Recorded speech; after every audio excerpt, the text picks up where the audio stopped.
Thank you so much for coming today. Sabi mo sa akin, thank you, nandito ka. Thank you, Kat. Miss Pia. Ipa-follow up ko na nga yan si Miss Pia. Anyway, again, are you ready for the word? Father, we thank you once again.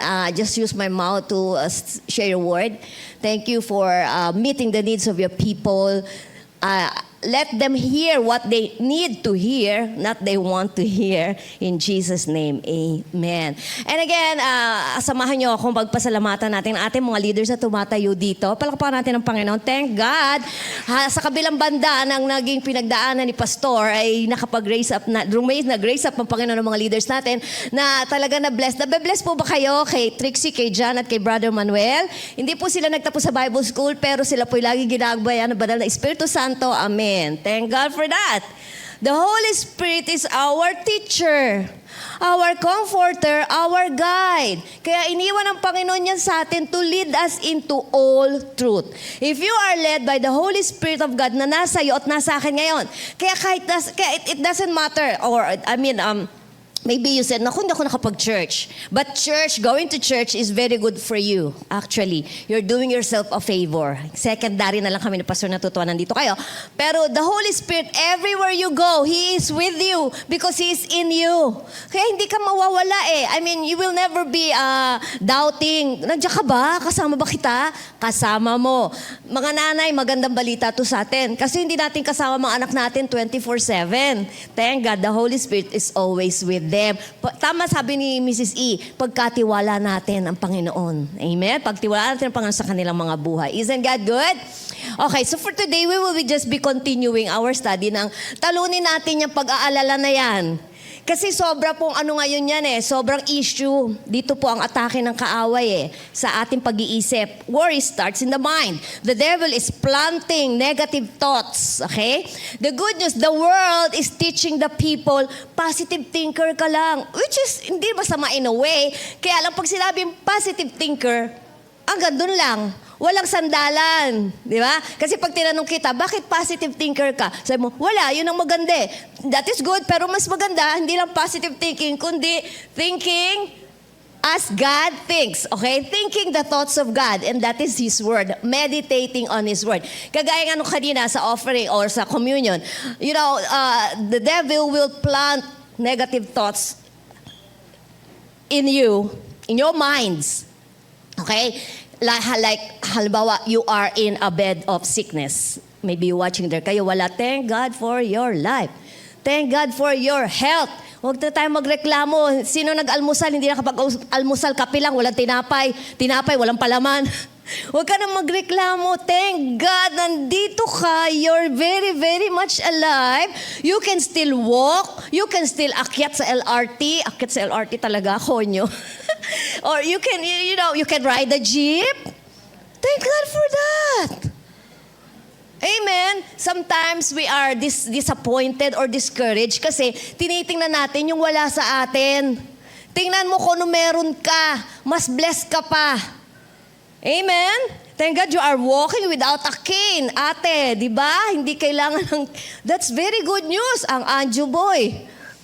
Isn't God good, Brad? Oh, hallelujah. Amen? Hindi nagagalit si sister, nagpapaliwanag lang. So, the last time, we talked about, how do you defeat worry, praise and worship. Can you show it? I just forgot to tell you, Miss May, the defeat one, a PowerPoint.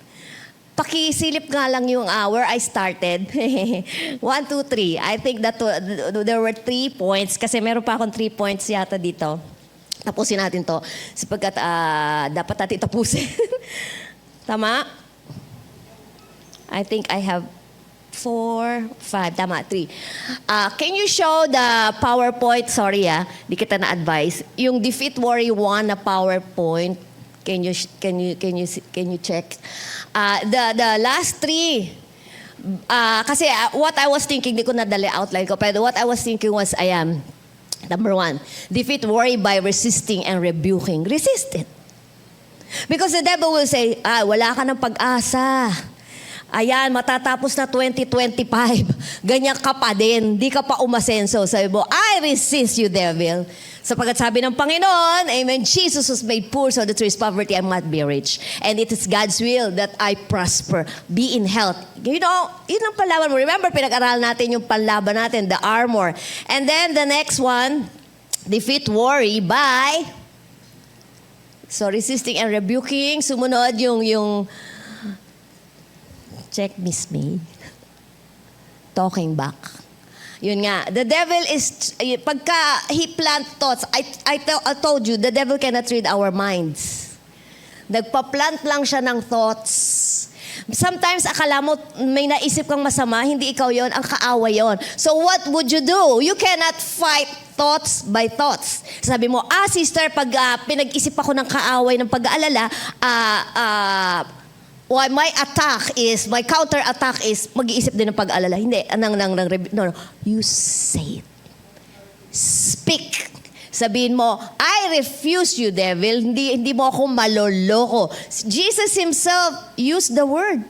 It is written. Diba, Jesus, lahat ng temptation ng kaaway at the time, when Jesus was 40 days, diba, tempted by the devil, lahat yung sinagot niya, it is written. Kasi yung unang temptation, di ba nagugutom ka na, 40 days ka na nagpo-fasting? Sabi niya, ba't di mo gawin tinapay ang bato? Kaya ni Jesus? Kaya niya. Ba't hindi niya yun sinagot? Sabi niya, it is written. Man shall not live by bread alone. Even today, man shall we eat physical foods. Kailangan ng physical body, but hindi po sapat yun. Kailangan natin pakainin ng ating mga spiritual. We are spirit being. Ito'y bahay natin. Kaya yung iba na nauunang umuwi ang bahay eh. Pero ang totoong tayo, hindi tayo namamatay. May immortality ka, wag ka na namatay na si uncle mo, 101 ba? JPE. Diba? And anyway, you live long, you live strong. What you believe? You tell God. Amen? And then the third one, defeat worry by, can you see it, May?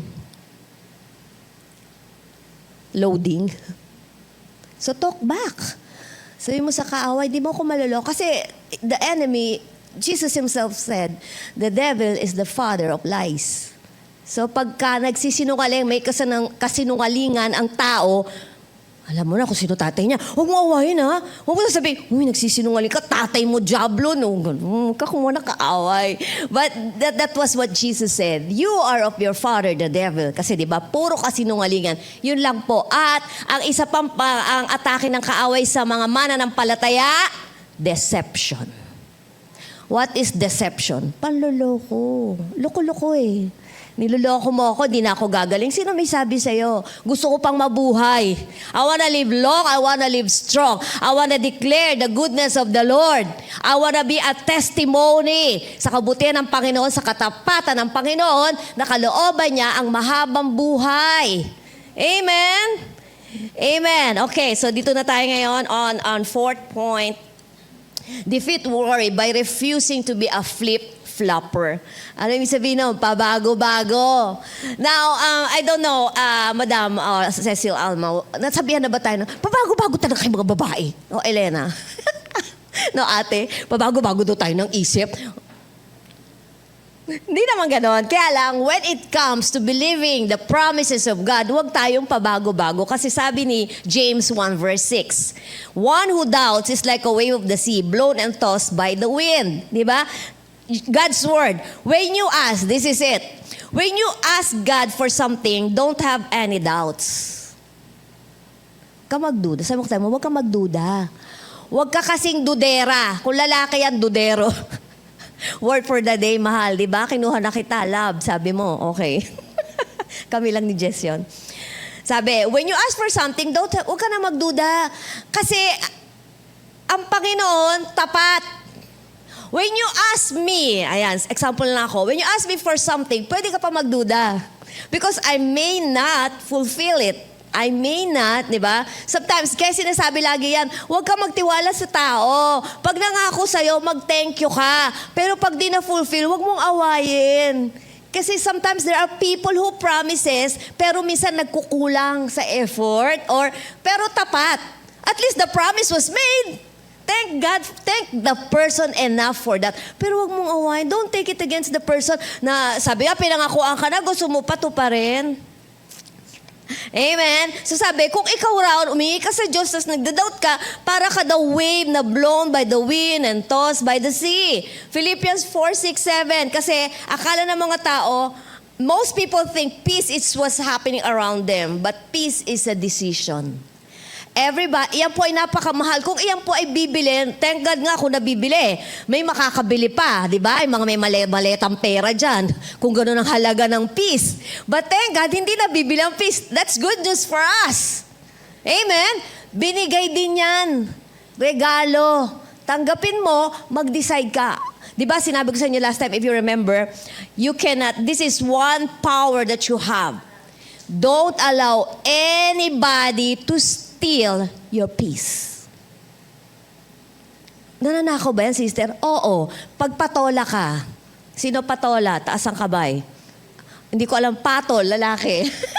You know, maraming mga taong, there are so many not so nice people in the world today.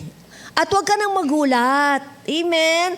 Talagang may mga taong ganon. Pero sabi nga, kung ganon siya, ganon ka na din. Hindi mo siya ka-level. Kaya sabi mo, hindi kita ka-level. If somebody said something against you, alam mo yan si Wilson, ano yan eh? Anong gagawin ni Brother Wilson? Wala. Bahala ka sa buhay mo. Matutulog ako ng masarap. Sabi, si Wilson, ganyan yan eh. That's why you should know your identity. Alam mo kung sino ka. Anak ako ng Diyos. Anong problema nyo? I know who I am in Christ. God loves me. Period. Amen? Kaya sinabi sa Philippians 4:6-7, God's word, never worry about anything. Sometimes mga anak natin, kumakain pa lang ng agahan, tinatanong na yung tanghalian.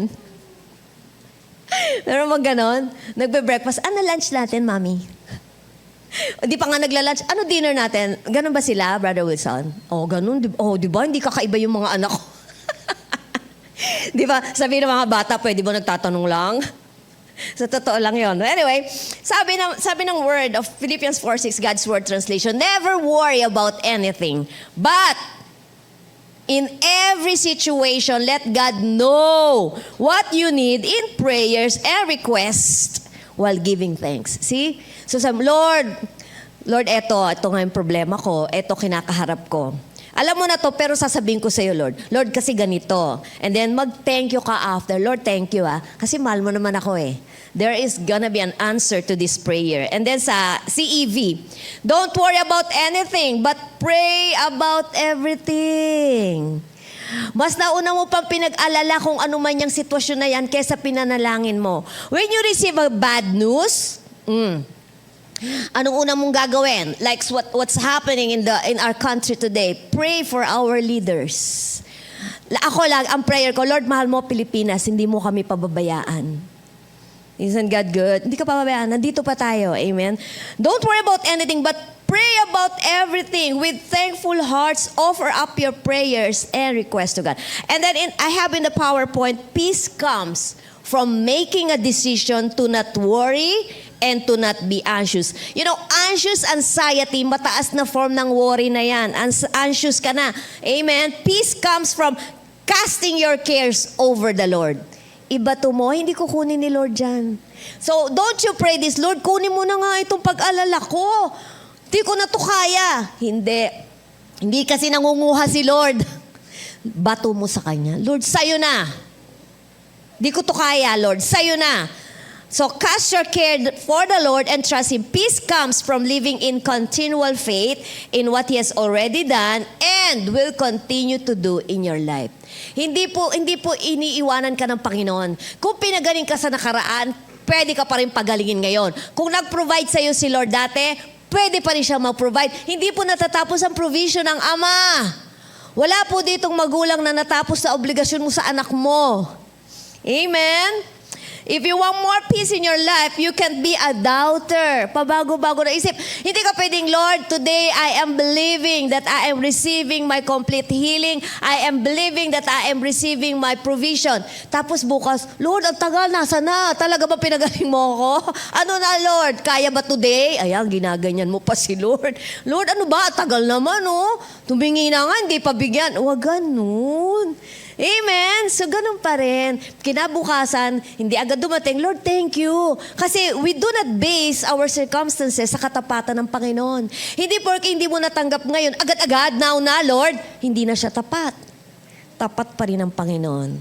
Amen? So, if you're believing God one day and not so sure the next, para ka raw, alon. Alon, walang magawa ang alon kasi tuntulak siya ng hangin eh. So, hindi ikaw yon. You have to make a decision that you are a believer, not a doubter. Kaya nga tawag sa atin, faith center. Hindi tayo, punta tayo doon sa doubt center. Lahat ng tao doon nagdududa. Alam ba, pinagsasamahan natin dito. Faith center, no matter what the natural circumstance is. Kasi sobrang totoo ang natural. Nararamdaman, nalalasahan, nakikita, naririnig. Pero hindi tayo pang natural, supernatural. Kasi we have a supernatural God. Amen? When you make a decision to defeat worry by refusing to be a flapper, you will be able to sleep peacefully in a rocking boat in a wild storm, just like Jesus did. Di ba ang Panginoon, nung sinabi niya, let's go to the other side, natulog siya, tapos wala siyang pakialam, ganyan yung wave, para pa siyang lalong nahimbing. Hindi siya nagising because of the wave. Ginising siya ng mga disciple, dahil mga disciple nag-aalala. At ang masama dito, wag natin gagawin yung linya ng mga disciple, don't you care? Lord, wala ka pang pakialam? Lulubog na barko? Di ba? Kung ako yun, tengka, hindi ako. Hello? That's why. This is very, very good. In our situation today, you may be like in a storm. Kung mag-alala, kasama siya eh. So kung gumigewang man yan, andun ang Panginoon. Amen? Hindi naman sinabing, okay, guys, let's go to the other side. Mauna kayo, sunod ako. Hindi. Kasama siya. So, I think Trixie said this one time when she shared here. Sabi niya, kasama si Lord sa barko. Pwede rin naman, di ba? Papadala ko kayo ng anghel. Hindi, siya mismo kasama mo. Amen? Okay, ito mahalaga. Number 5. Defeat worry by choosing faith company. Ayan.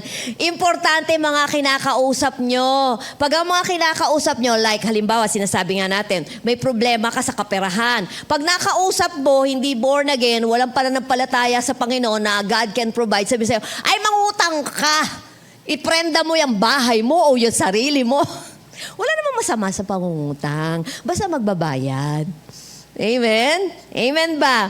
Pero, just the same, you go to God first. Lord, thank you. Hindi mo ako pababayaan dito sa aking And then when you, that's why we have the prayer request.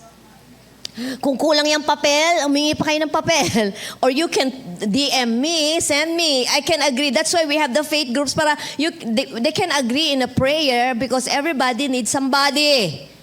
Huwag tayong wala ditong, ano yon? Sino yon yung rider with tonto? Ano pangalan niya? Lone Ranger. Si Lone Ranger nga may tonto eh. Yung kabayo, right? We need one another. Hindi mo pwede sabihin, online na lang ako sis. Hindi pwede. Kasi sino magpapalakas sa'yo? Hindi mo kami nakikita. That's why the online is for really, if you really cannot come. Talaga rin tayong nag-online kasi sinishare ni Brother Wilson. And everybody is sharing dahil kailangan nating makaabot ng mga kaluluwa. Now more than ever, everybody needs God. Amen? So sabi dyan sa Proverbs 13:20 NIV, walk with the wise and become wise. Walk with the wise and become wise. See? Siyempre, masama ba sabihin ko na it happens. I remember nung college kami. Kaya sometimes okay lang na konti lang ang friends. No? Like 3, 4, 5, pero 10 kayo. Because kami ni Sister Gemma kaklase kayo mula first year. Ewan ko, ngayon sa college ba, na may lagi pang black section? Pero pa rin. Kasi di ba minsan nag-iiba-iba, no? Pero kami si Sir Gemma, kaya naging close kami. Mula first year hanggang fourth year sa Lyceum of the Philippines. Pero nung mag-graduate na kami, siguro sabi ni Gemma, siguro na born again din si Gemma, third year kami. But anyway, so, meron kaming isang friend. Friend namin siya. In a way, masasabi kong friend. Kaya lang iba yung friendship namin ni Gemma. Pero nakakasama namin sa kain tayo sa McDo. Mga ganyan. Tsaka naking group yata namin. Kaya lang si ate girl, I don't know kung nagbago na siya. Malaki siyang babae. Ano siya, mahilig siyang puto kutsinta.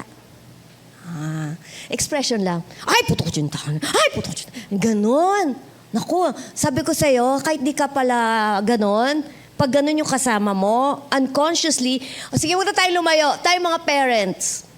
Nagulat ka yung anak mo, biglang ay, narinig ka. Kaya maingat tayo. Sobrang matatalino yan si Pia. Di ba si Pia, Kat? Parang sikat na magsalita, di ba? Oo. Totoo yan. Pinapagalitan ng mga kuya. Where's the kuya? The kuya are there? Wala. Wala ang kuya, oh. Di ba pinagagalitan mo kuya mo, no? Parang matanda na magsalita. Even siya, that's why sinasabi ko kay Gladys, wala tayong sikreto sa mga bata na yan. Lahat ng sinasabi mo, sinasabi din nila. Kaya you better be, be conscious what is coming out of your mouth. Amen? Halimbawa, may sakit ang bata, o kaya ikaw mismo nanay, you feel something. We are not denying sicknesses, but what are you saying? Kasi sobrang matatalino ng mga bata ngayon. Kukunin lang nila yan. Amen ba? So be careful who are you, sino mga friends nyo. And one word for nanay, you have to know who the friends of your children are. Dapat gagabayan mo sila. Dapat kilala mo. Mas maganda nga, isama mo nga dito sa bahay. May juice naman dyan, tsaka sandwich. And then ako, interviewer ako. Alam niyo ba nung, I think high school si JT noon eh. May isa siyang naging friend. Isang upuan ko lang. Walang isang oras, nalaman ko ang buhay. Chismosa ka, madam. Di ba pwedeng inaalam ko lang? I have to know. Sapagkat, lagi mo kasama anak ko because they are big influence. Sino ba sa atin? Sino ba mga big influence sa buhay natin? Yung mga lagi nating kasama. Kung absentee nanay ka pa, absentee tatay ka, tapos magugulat ka, ba't ganyan ba kita pinalaki? Di ba? So, balik sa atin yon. And then yun nga, going back, be sure that you are, nakikipagkaibigan ka sa tamang pananampalataya mo. You are believing to get healed. Ang kakausapin mo, hindi believer. Sabi sa'yo, ay wala na, yung kaibigan ko ganyan kinamatay eh. So, tatakutin ka pa. Sa totoo naman sa natural, there are sicknesses na papuntang death. Pero ikaw ay mananampalataya at naniniwala ka na hindi mo pa oras, ayaw mo pa, ang sasabihin mo, huwag wawayin, talikuran mo na lang. So, lakak ko kausap. Gusto ko pa mabuhay eh. Tsaka nakakadagdag sa'yo yun. Nangihina ka. Sasabihin sa'yo, naku, yung isa kong kakilala, ganyan-ganyan ang sintomas. Amen? Diba? So it will not help you. So that's why we encourage you, to have faith, diba? Someone who believe the word, someone who believe the promises of God, someone who can agree with you. You are believing God for a house. Sabihin sa'yo, laka, saan ka kukuha ng pambili? Di ba? Sabi mo, basta alam ko, kalooban ng Diyos magkaroon ako ng bahay eh. My God will provide. Sasabihin pa sa'yo, naku, hindi ba alam magkano, pautahin ka ba ng bangko? Talagang wala naman sasabihin sila. Lalo na, ayaw pala nila. Ayaw nila. So, meron pa rin INGGIT ngayon eh. Ang dami nila. Amen? Okay. So, choose who sinong mga nakakasama mo. Nabasa ko na ba GNB? Keep company with the wise and you will become wise. If you make friends, sobra nakakainis, stupid people, you will be ruined. TPT, if you want to grow in wisdom, spend time with the wise. Walk with the wicked and you will eventually become just like them. Pag tinanong mo kita, sabi mo, ayoko ng ayoko ng, wala akong alam, ayoko ng, alam mo yun, nahuhuli. So, in the slide, if you want to defeat worry and cultivate the fruit of peace in your life, it's imperative, it's important that you choose faith company. In other words, spend time with people who think and speak faith, not fear. That's why meron tayong mga faith language. Kaya minsan, di ba sa social media, pag gumagamit ng mga faith words, somehow, you know, ay, Christian. Kasi you will not use faith words kung wala ka namang faith in the first place. Amen? So we have to be choosy. Pwede maging choosy sa ganitong banda. Hindi tayo nagtataboy ng tao, pero mamimili ka. Hindi natin, kasi paano naman natin mawiwin sila? Amen? Pero yung friends mo talaga na lagi mong kausap araw-araw kaysa sa nanay at tatay mo, choose right friends. Amen? Amen? So, isinasabi nating company, hindi lang friendship ha, kahit yung mga pinanonood nyo, yung mga movies, mga binabasa nyo, what you call this? Maging mapanuri. English. Maging mapanuri tayo. Tawag dyan. Ang hirap naman mag-English. Brother Wilson, katingin ka lang sa akin. O sige na, be choosy na lang. Be choosy. Binabasa mo. Kasi I heard Joseph Prince one time, nagpunta siya sa bookstore, parang, siyempre, titingin siya ng, Bible-based books. Kaya lang, it so happened, siyempre, di ba yung mga, lahat naman ng books ng kahasaan din, di ba? Lalo na, occult, yung mga ganyan. Siyempre kasi the world, it will interest some. So parang nakita niya lang naman, hindi ko alam kung binrowse niya, but it's something occult. It's something, mga kulto-kulto, mga dark something. Pag uwi niya ng bahay, sobrang sakit ng ulo niya. So sabi niya, ano nangyari? So tinanong niya si Lord, Lord, what happened? Ano ba ginawa? Ano nangyari sa akin? So sinabi Lord sa akin, kasi yung tiningnan mo, yung binasa mo. So nirebuke niya. So I rebuke this in Jesus' name. It's a spirit. You may say, grabe ka naman sister, pati pinapanood. Oh, I'll tell you, nanood ka na nakakatakot, kaya pala ayaw mo na maiwan pag pinatayan ang ilaw. Buti pa si Joanne, mahilig sa nakakatakot yan. Pero bukas ang pintuan lagi. Sasabihin, eto pa, I don't know, sino dito mahilig sa horror movies? Oh, Millard, di ka naman mukhang horror. But anyway, hindi, may mga ganun tao. Sorry, madam. Friend naman kami ni Millard. Di ba? Meron talaga mahilig. Si John nga mahilig sa horror movies yan. Pero pagka medyo parang matatakot, sabi niya, nandiyan na may mga direktor Dami naman tao dyan sa pali. Di ba? Which is true naman. Kino-comfort ka. Kaya lang, there's a spirit behind. Kaya mga bata, huwag niyo papanood dyan. Tatakutin ng bata kasi tinatakot niyo.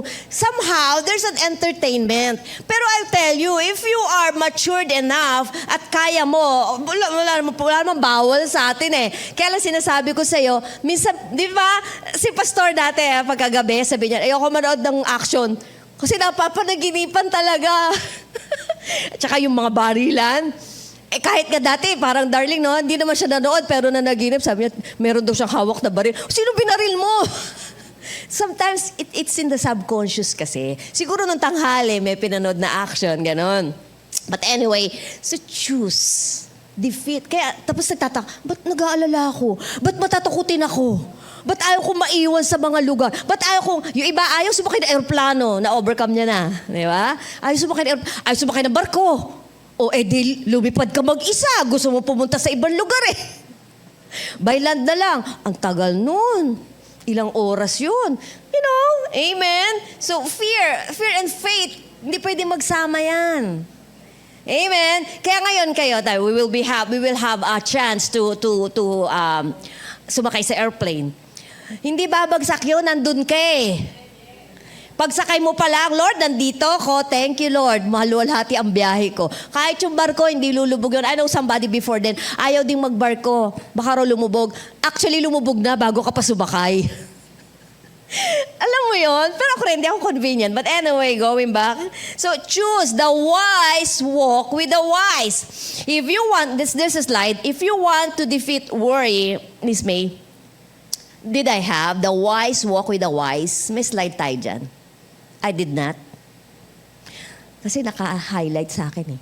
The wise walk with the wise. If you want to defeat worry, enjoy God's peace, you've got to choose the right company. Naalala ko lang, maganda rin yung not really naman, faith company din. In a way, baka naman sabihin mo lagi ng ganon. But there are some people na maalam sa maraming bagay. Alam mo yon? Natututo ka. Maganda din yon. Ako yan, si Pastor June Bossing. Si Pastor June, kundi yan nagpastor, lawyer yan. Sobrang maalam sa konstitusyon. Kaya gusto-gusto kaya kakausapin tungkol sa nangyayari sa bansa, sa politika. Mas alam niya pa kaysa sa kuya mo, si BBM. Okay, Lord, we pray for BBM. In Jesus' name, pwede pa siyang ma-born again. Buhay pa siya eh. That's my prayer really. And this is my another prayer. Gawin yung prayer. Lord, I pray for those in the government offices. I bind the spirit of graft and corruption. I bind the spirit of dishonesty. I bind the spirit of selfishness. Yun lang naman, greed. And I lose the Holy Spirit of God. The spirit of honesty, integrity, love for the country, fear of the Lord. Kung may takot ka sa Diyos, gagawin mo ba yan? There is hope for the Philippines. Amen? Amen. Panghuli, defeat worry. Di pa tayo matatapos. Defeat worry by turning off the flow. Patayin mo raw. I-off, turn off mo. Alin? Kasi dun sa TLB, don't talk so much. Don't talk so much. Now, okay. You keep putting your foot in your mouth. Be sensible and turn off the flow. Anong ibig sabihin nito? Hindi ibig sabihin, huwag ka na magsasalita. Ibig sabihin, kung hindi maganda lalabas sa bibig mo, kung puro pag-aalala lalabas sa bibig mo, kung puro takot, wag na lang. Parang matetem ka, naku, hindi. Yan. Turn off the flow. Who can turn off the flow? Ako ba magtatakip ng bibig mo? Ha? Ikaw mismo. Sabi sakta mo, ikaw mismo. Hold your tongue. The tongue is so powerful. That's why, di ba, pagka nasabi na natin, hindi na natin maibalik. Sino dito nasabi mo, nakuha mo uli? That's why we say, when you're angry, pag galit na galit, sino ito galit na galit agad? Gigil na gigil? Hold your mouth. Lalo sa mag-asawa. Kasi pag nasabi mo na, di mo na may babalik eh. Kahit sa mga anak, gigil na gigil ka, gusto mo sabihin ito kasi ito ang totoo, pero pigilan mo na lang yung sarili mo. Sabi naman iba, naku sister, sasabog ako pag di ko nasabi. Ay di sumabog ka mag-isa. Meron pa nga sinabi yan eh, go to your room. No, ilubog mo yung mukha mo sa unan mo. O doon mo sabi, puto ka! Bakit ka ganyan? Ba't mo ginawa sa akin yan?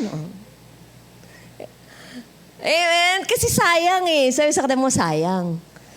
Sayang eh. So doon papasok yung have faith in God. God knows everything and God is your helper. God can redeem you from that. Di ba ngayon sa social media, kaya kayo wag masyadong social, kasi ito yung girl, di ba, I will not mention name kahit masabihin ko baka hindi nyo kalala, but there is a boy and a girl, magka-relasyon sila.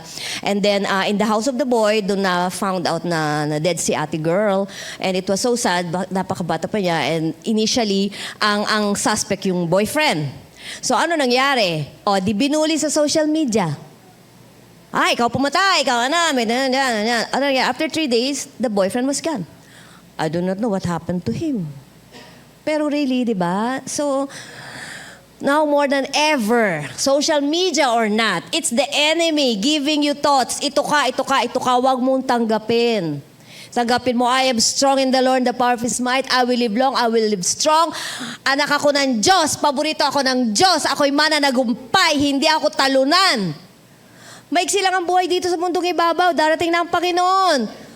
Amen. At saka marami pa tayong mga mahal sa buhay na hindi pa natin naaabot. Abutin nyo.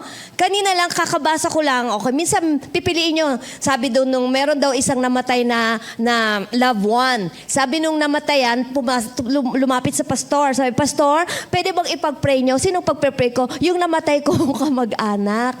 Ano pag-pray natin? Na siya ay gabayan ng Panginoon. Sabi nung pastor daw, kailan ka ba nagpe-pray? Pagka-exam o bago mag-exam? Oo, that's true. Nag-exam na ba si Nosh, di ba? At tapos, ngayon. Oh, thank you, Lord, sa pagpasa ni Nosh. In Jesus' name, taking the engineering. Right? Okay. Thank you, Lord. Okay. Di ba? That's why there's no use praying for the dead. Abutin mo yung kamag-anak mo hanggat humihinga. Huwag kang mag-alala. Ako ginawa ko to sa daddy ko. Kasi he was in his, hindi naman deathbed pa, but he was, andun, sinabi na ng doktor na hanggang dyan na lang daw daddy mo. Kaysa awayin ko yung doktor, sino ka? Diyos ka ba?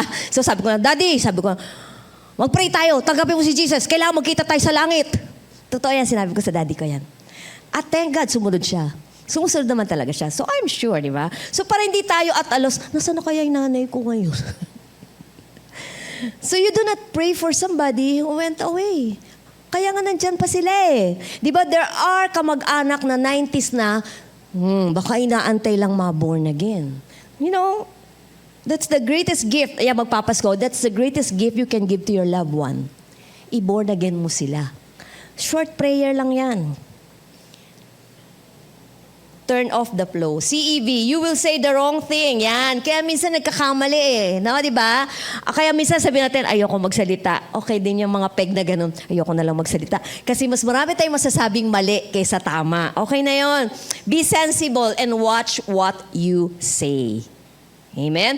When you speak worried thoughts, you're ministering fear to yourself. Alala ka ng alala. Kaya ka natatakot. Huwag ka mag-alala. Di ba? Naisip mo na yan? Halimbawa, magto-travel ka, sakay ka ng aeroplano. Ayan, tapos nanonood ka ng mga movie na bumabagsak yung aeroplano. So magpipicture mo pa yung sarili mo. Ano kaya gagawin ko pag bumagsak yung aeroplano? Tapos sa dagat, di ako marunong lumangoy. Pinicture mo pa yung sarili mo na ganun. See what you're doing to yourself. You're envisioning yourself losing. Halimbawa, nagle-lay off na, mawalan ko ng trabaho. Nawalan nga. Hindi pa yon. Naisip mo na, sinabi mo pa. Like, for instance, na-diagnose ka, you feel something in your body, nagpa-check up ka. Eto lumabas, sabi doktor, nako, eto sakit mo. Ano gagawin mo? Magsusulat ka na ng ipamamana mo? Hindi, sabi mo, Lord, ito sabi ng doktor. Pero always remember, God has the final answer. God has the final say in your situation. He's the Alpha and the Omega. Ang sabi ng doktor ito, hindi final yan. Ang final yung sabi ng Diyos ko. Amen? If you are struggling with the temptation to speak worried thoughts na mga ganyan, huwag mo gawin. Turn off the flow. Huwag kang magsalita. Magtiwala ka sa Panginoon. Defeat worry by turning off the flow of negative talk. And you will begin to walk in the fruit of peace more and more every day. For the last scripture, balikan natin Philippians 4:6 Amplified Version. Do not fret. Are you learning something, church? Do not fret or have any anxiety about anything, but in every circumstance and in everything, by prayer, petition, definite request. With thanksgiving, continue to make your wants known to God. Paalam mo lang kay Lord lahat. God knows, God sees, and God can do something. Sometimes the doctors cannot do anything. Sometimes our loved ones, wala nang magawa sa atin. Sometimes yung hinihingan natin ng tulong, hindi na tayo matulungan. Huwag mo silang awayin. But go to God. Sabi nga ni Mrs. E kanina, ni Aika, hindi nagsasawa ang Panginoon sa atin. Amen? This is the process of living a carefree life. Do you want a carefree life? Ang having a carefree life, hindi lang to for 2025. Kahit pagpasok natin sa 2026, even the Revaya, we have gone through fire and through water, pero lagi tayong lalabas ng matagumpay. This is the process of living carefully. Right? This is how you wipe out worry completely. Is it really possible? Posible ba? Pwede ba? Pwede ba? Yes. If you can trust God, that He can take care of you and that He loves you. Doon tayo lagi babalik. Mahal ako ng Diyos. Dinayalog ko na yan at dinadayal. Mahal mo ako, Lord. And I put everything in your hand. Hindi yan pwede sa natural na strength natin. Kasi sa ating sariling lakas, kulang. Kaya kailangan natin ng Panginoon. Kasi tayo natural eh. Si Lord, supernatural. That's why, remember, we had the supernatural. Kasi yun naman ang sinabi ni Lord kay Pastor. Di naman invento ni Pastor yun eh. And what happened after? That's why the enemy is so afraid. So church, word for 2026. Wala pa naman. Sa akin lang to. Hindi pa. Get ready and be excited. We have a great new years ahead of us. Our best days are ahead of us. Hindi natin natanggap ngayon. Hindi ibig sabihin hindi mo na matatanggap. Get ready. Lagi tayo excited. May ginagawa ang Panginoon sa buhay natin, especially sa ating church, especially to our pastor. Amen? Let's do it in the power of God's Word with the help of the Holy Ghost. When you pray this prayer, yung sinasabi sa Philippians, you stop worry for good. You will move over into a supernatural peace as you give God the honor and reverence of your unconditional trust. So, ganito, kay Lord pwede yan, unconditional trust. Ang hirap din kasi talaga magtiwala sa tao ngayon, no? Sino dito naloko na? Huwag nataas yung kamay mo. Ako nga, Christian pa eh. Pastor pa nga eh. Hindi ko sinabi pangalan, huwag kang chismosa. It happens. Kaya lang, siguro dahil led by laman, I forgiven him. Pinatawad na kita. Hindi ko alam kung nanonood ka eh. It doesn't matter. But anyway. Pero pag kay Lord ka nagtiwala talaga, sure na sure ka. May kasagutan ka. At saka He's really one. He's really somebody that you can put all your trust. Okay? Pag ganon, kaya sabi ko na, get ready, you will have just opened the door to supernatural blessings in your life. Sino gusto ng supernatural? Pag supernatural, hindi natural. Yung mga 13-month, parinig ka ba, sister? Hindi, SS nag-advance na eh. Ang saya, Brad. Matagal ka pa. Ilang taon pa, Wilson? Bakit? Kailan ka ba? Pwede, early. Ayaw di sabihin, PWD. Okay. O, di ba? O, 13-month is 13-month. Pero pag si Lord, pwede na, huwag natin ikahon. Si Lord, pwede, 14, 15, 16. But you know, let's get ready. Because I am because hindi ko muna share. Wag muna. Pero you know, I can believe God for that. Supernaturally. Kasi pag natural, ikaw lang yan. Pag supernatural, si Lord John. Isn't that good? Did you learn something today? Palakpakan natin ang Panginoon. Hallelujah. Yes, Lord. Let us pray. Lord, yes, sabi mo nga sa amin, hindi para sa amin ang pag-alala. Sapagkat marami kang sinabi sa Bible na imbes na mag-alala kami, manalangin na lang kami. At kung ano man yung mga bagay na nakakapagpapaalala, make us worry, we bring it to you. So we come to you. We come to the altar today. We come to you today to give our cares, our worries, anxiety, depression. Bigay mo lahat, kapatid. How do you do that? You speak in faith. Sabi mo sa Panginoon, it's between you and God. Sabi mo, Lord, binibigay ko sa iyo. Because if it's in your hands, you can do something about it. Remember the multiplication of the loaves and the fishes. Until it reaches the hands of Jesus, it can never be multiplied. Hanggang doon na lang yon. 5 tinapay, ilang isda, pero nilagay sa kamay ng Panginoon. So, put it in God's hands. It may be about your finances. It may be about your health. It may be about your business, your job. It may be about difficult people. May mga ganon. Sabihin mo, Lord, binibigay ko na sa'yo. Kunin mo na. Huwag siya kunin ni Lord, kundi kunin na ni Lord yung pag-aalala mo concerning the person. In Jesus' name. Because until you give it to God, nasa iyo pa rin yan. Makakabigat lang sa'yo.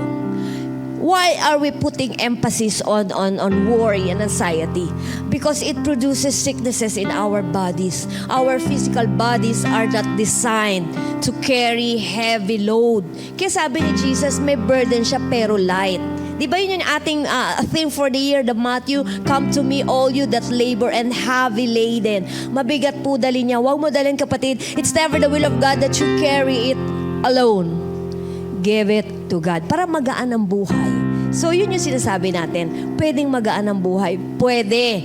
If Jesus is your Lord. If I may lead somebody today, gawin mong Panginoon ng si Kristo sa iyong buhay. Sabihin lang natin, sabayan natin sila mga kapatid. Maybe somebody here or watching, hindi pa tinatanggap si Jesus sa kanilang buhay. Sabihin natin lahat, Dear God, today, I made a decision to receive Jesus in my life as my Lord and Savior.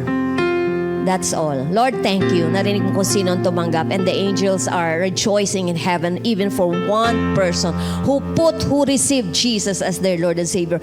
Kasi saan kami hahawak pa, Panginoon? Wala na kami pag-asa sa mundong ibabaw. Nasa iyo lamang.